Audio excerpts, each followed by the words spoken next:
Deuteronomy chapter 19.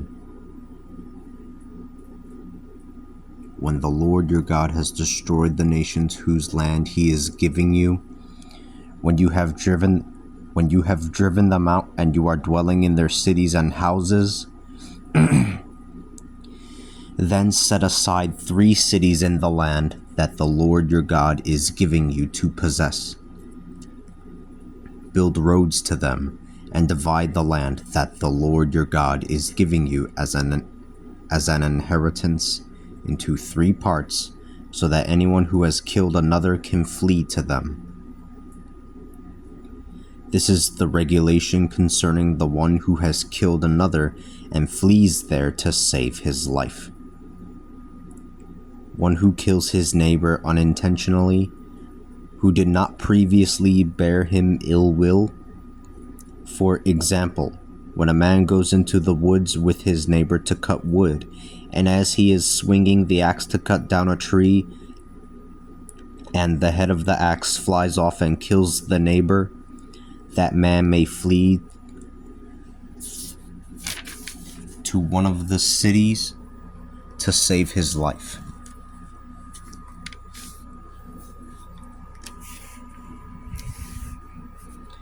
Otherwise, the relative who seeks blood vengeance might seek him out while he is still blind with rage.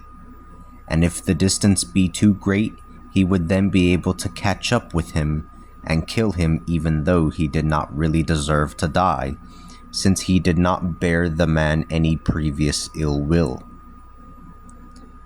This is why I command you to set aside 3 cities for yourselves.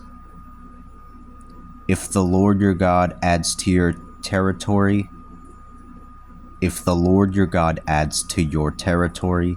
as he promised to do to your ancestors, and he gives you all the land that he promised to give to your fathers, for you have carefully observed all the commandments that I have given you today, to love the Lord your God and always walk in his ways. Then you will set aside another 3 cities beside the first 3.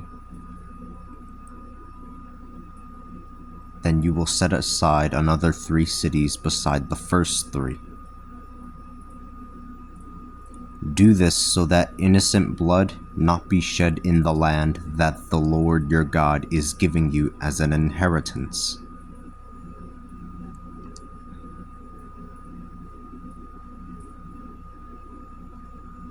Thus you will not be guilty of bloodshed.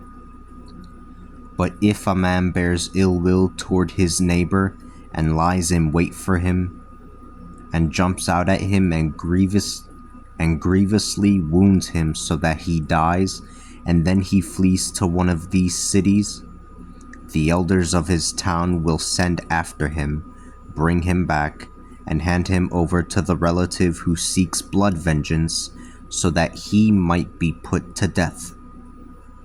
Show him no pity. You must purge the guilt of shedding innocent blood from your midst, so that things may go well with you.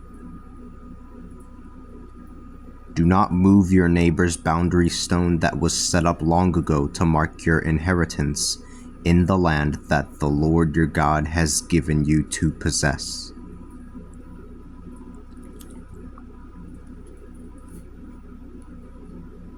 One witness is not enough to convict someone of any crime or any offense that he might have committed. The matter is to be decided by the testimony of 2 or 3 witnesses. If a false witness arises to accuse another of a crime, the 2 men involved in the dispute must stand in the presence of the Lord before the priests and judges who are fulfilling their term.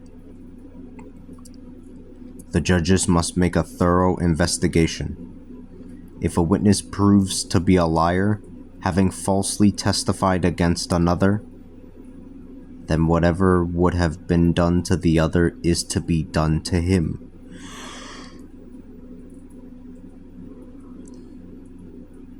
If a witness proves to be a liar, having falsely testified against another, then whatever would have been done to the other is to be done to him.